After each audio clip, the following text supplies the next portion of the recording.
Salut jeunes pousses, c'est Tom le jardinier. On se retrouve aujourd'hui pour la nouvelle année pour donner un petit coup de boost à nos plantes d'intérieur et surtout leur donner un petit peu de peps avant le printemps, là où c'est qu'elles vont vraiment redémarrer. Donc pour ma première plante, j'ai décidé d'enlever, comme tu peux le voir ici et sur quelques-unes de ces feuilles, elles ont les feuilles qui ont jauni. Elles ont probablement pas assez de lumière, donc je vais enlever un petit peu toutes ces feuilles qui sont sèches. Je les enlève plutôt à la base. Plus tu le fais à la base, mieux c'est et plus tu risques d'avoir moins de maladies qui se développent au niveau des coupures.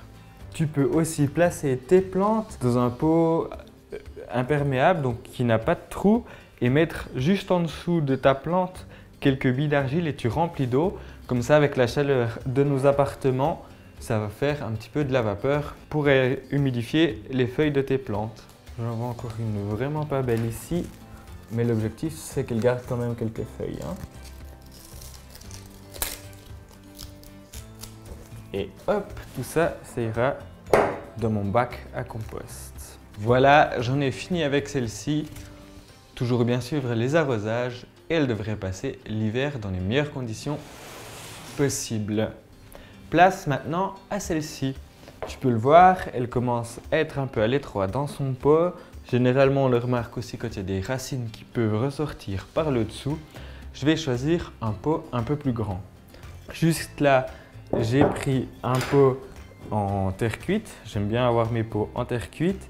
Dedans, je vais y mettre un tesson. Donc un tesson, c'est un bout de pot en terre cuite cassé que j'ai récupéré juste pour boucher le trou là, mais ça laisse quand même drainer l'eau. Pour lui faire un bon système de drainage, je vais mettre 2 à 3 cm de billes d'argile au fond. Voilà, pas plus, histoire qu'elle ait quand même un petit peu de profondeur pour ses racines. Donc là, je vais la dépoter délicatement.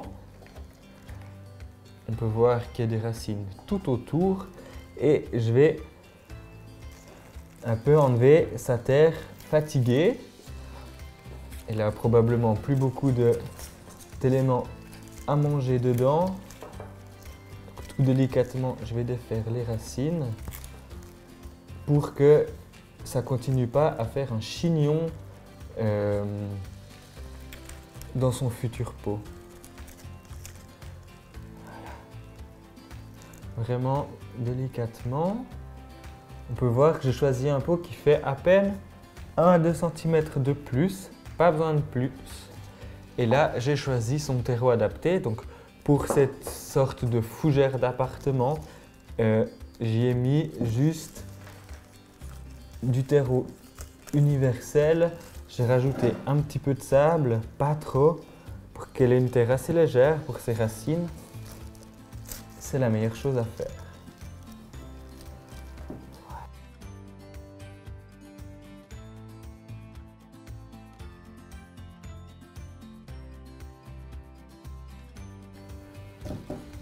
Voilà, elle aura aussi vraiment besoin d'un premier grand arrosage, même si tu pouvais le voir, sa terre était déjà humide. Le premier arrosage sert aussi de tassement. C'est pour ça que là, je suis vraiment à fleur. Je sais qu'avec le premier arrosage, la terre va légèrement descendre et j'aurai un léger bord pour l'arrosoir quand je l'arrose à l'intérieur par la suite. Ici, l'extrémité de ces feuilles commence à sécher.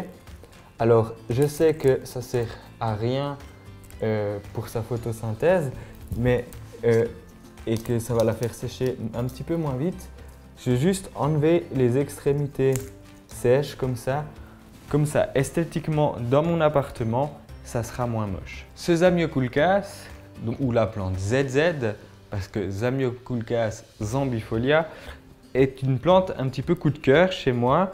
C'est celle qui trône juste derrière moi pendant que je fais les vidéos en intérieur.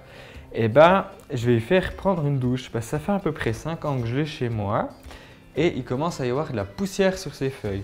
C'est bien de faire ça à toutes tes plantes, en tout cas une fois par année, pour permettre au feuillage d'avoir plus de photosynthèse. Donc, je vais la prendre sous la douche et la doucher, faire bien tout le feuillage Ça permet aussi de faire un bon apport d'humidité aux feuilles de la plante. Elles adorent ça, surtout en hiver dans nos appartements qui ont généralement une atmosphère un peu sec. Voilà, tu sais maintenant comment avoir de belles plantes vertes tout l'hiver. On se retrouve tout bientôt pour une prochaine vidéo. Ciao jeunes pousses!